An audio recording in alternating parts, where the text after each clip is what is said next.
Hey, welcome back to Cheating Wife, the best channel for cheating stories. Like and subscribe to the channel for cheating stories like this. How do I move on? My current partner cheated and doesn't love me anymore.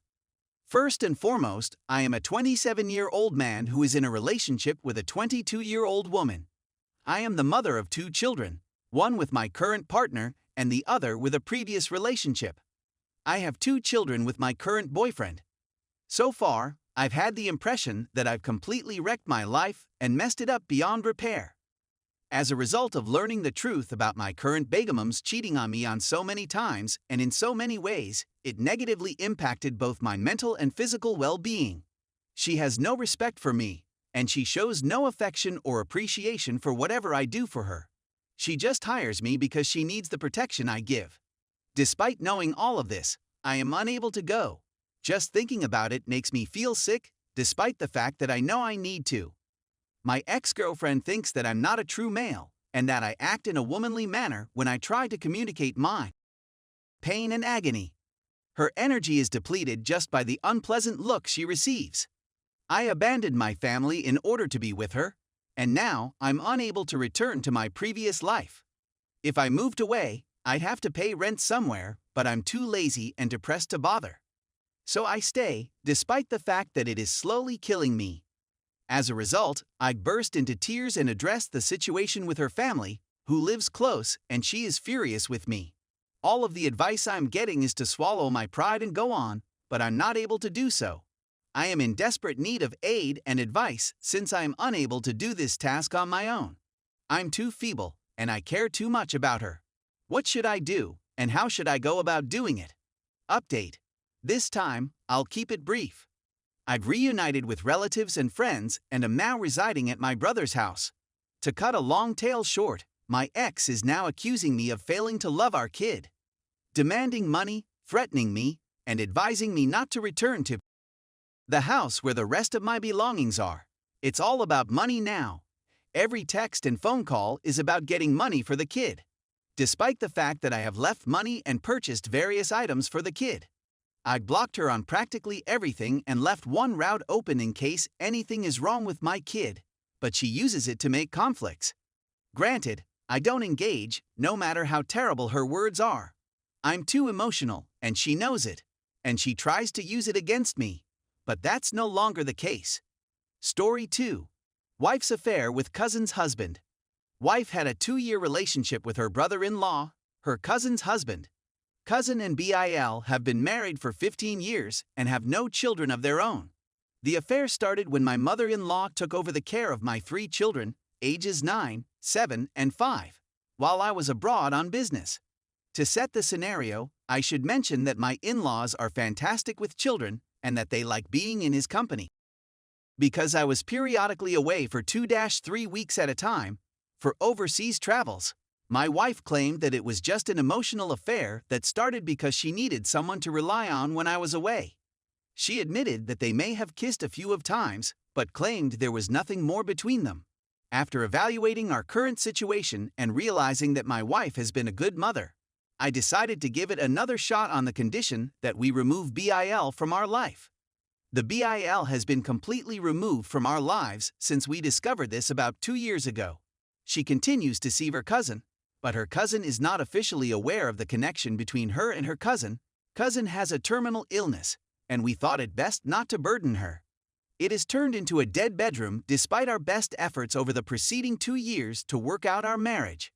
After 2 years of frustration, I confronted her about the possibility of getting a divorce from her. I told her that I had completely forgotten about what had happened, but that there was no need for me to stay since she didn't seem to be interested in me at all. The BIL has been removed from our lives, and my wife claims that by doing so, we have alienated ourselves from the rest of the family. We avoid family gatherings when he is there, and have caused damage to our children. I disagree, who had got very attached to BIL. The mother expresses her guilt for separating our children from the rest of the family, and for taking away their friend Bill. Finally, she feels that since I am unable to forgive her father-in-law, I am not really forgiven by her, and that she is unable to sleep with me because I am not truly forgiven by her. I told her that by giving us another chance, I had already accomplished a great deal, but that bringing the BIL back into our lives was absolutely non-negotiable at this point. I am unable to cope with the negative memories that are awakened whenever I see his face. Hear his name. Is this a clerical error? Is it necessary for me to demonstrate even more forgiveness and compassion in order to reinsert him into our lives? Update. First and foremost, I'd want to express my gratitude to everyone for their contributions. I wasn't expecting such a strong response, but I've been completely overwhelmed by the outpouring of support.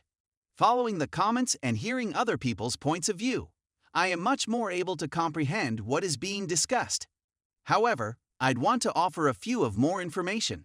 I was raised in a pious and conservative household. Despite growing up with little money, he became very rich at a young age, 30s. Among our many possessions are $1 million house that we paid cash for, as well as other valuable items and beautiful autos. We go abroad with our family at least once a year, if not twice a year, for vacation. For the most of our marriage, I was consumed with providing for the family in ways that I had not been able to when I was a child. This included working very long hours and over a period of 2-3 weeks at a time when a new product launch was nearing completion. Her whole rationale for having a dead bedroom is because she doesn't feel love for me because she feels I view her as a liar, which she believes is incorrect. It took her 2 years before she finally admitted to having an affair. She had previously said that they just sipped coffee and spoke about their lives until things grew emotional and they kissed one another. Nonetheless, over the next 2 years, they opted to maintain a rigorous level of stability. During the next 2 years, I attempted to mend my relationship with her, telling her that I need full and absolute honesty in order for us to heal and go on. When I found many hotel key cards in her possession, she claimed that her father-in-law had given them to her as a Christmas present. When I looked into it more, I found a profusion of excursions to pubs, some of which were open till the wee hours of the morning. Finally, I got an anonymous email from someone claiming to be aware of the link, and they gave me with the exact same hotel names that I had seen on hotel cards throughout my investigation. She had said that she and her partner were having an emotional affair at this point in time. This was her first public acknowledgement of having a relationship with another man. After then, though, it was all downhill. It is her argument that I don't trust her because she responds to and entertains anonymous communications, and that I don't believe her when she claims there was no involved in the incident.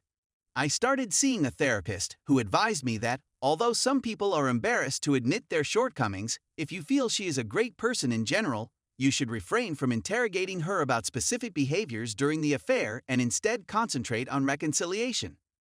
As a result, she has a grudge towards me for doing further research and not just taking her word for it. To be really honest, I've given up thinking about what occurred and am just worried about the happiness of my children. Everything was built by myself, and I put forth a lot of effort to provide for my family. I offered her half of the assets in return for half of the custody of the children, and she accepted my offer. It is her contention that she will agree to a divorce provided I agree not to return to our hometown. We had made a cross-country move for my career 6 years ago.